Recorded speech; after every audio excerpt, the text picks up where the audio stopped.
Hey folks, let's take a break from HB 2827 for a day and let's talk about something fun and easy like child discipline.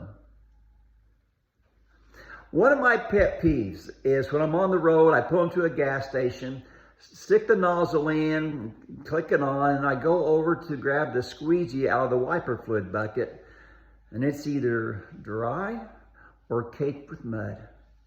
Folks, I don't need much in life, but I do like a clean windshield.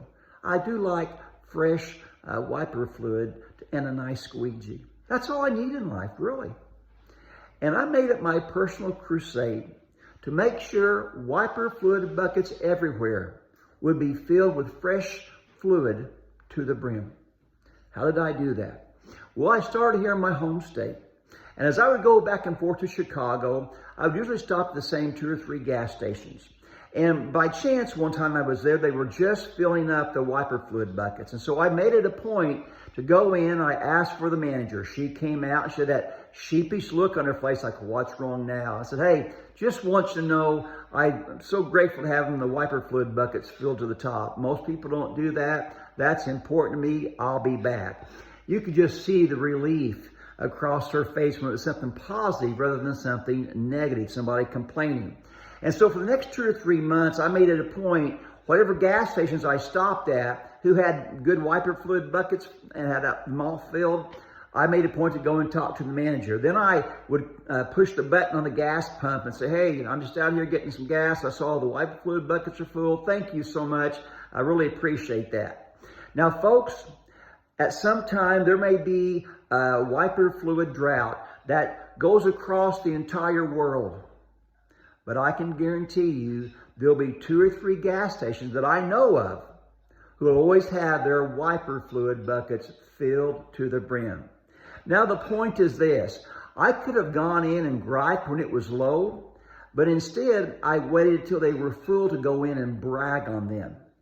I don't know about you, but it's so much easier to complain when things are wrong than reinforcing when things are right. Now, I grew up in the Bobby Knight era. Now, if you don't know who Bobby Knight was, he recently passed. He was the coach of the Indiana Hoosiers for years. He was known for cussing and swearing and throwing chairs out on the court. Not the best example, but many of the coaches that I had during the 60s, 70s, a little bit of the 80s, that's kind of how they coached. And so that became part of my persona growing up in athletics. And my wife would lovingly remind me at times, Kirk, you're a father, not a coach. In other words, don't wait until somebody does something wrong to get on to them, to discipline them. Let's also brag on them when they do something right. Let's reinforce from a positive mindset rather than a negative mindset. Now, I'm doing much better. By no means am I perfect about that. But what happens is it creates a much better atmosphere in the home. Over the years, if I say, son or daughter, I need to talk to you in our bedroom a minute, the first thing they would say is, what'd I do wrong? What'd I do wrong now?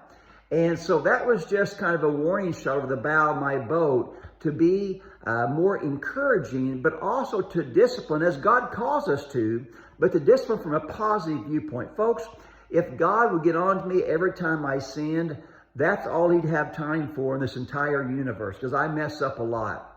So I want to encourage you today, when you deal with your children, think of wiper fluid buckets.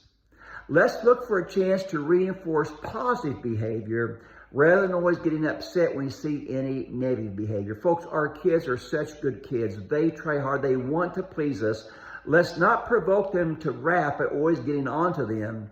But let's look for ways to always make sure their wiper fluid buckets are filled up. Hope this makes sense. I hope it's an encouragement today as well as a good reminder. This is Kirk Smith with ICHE.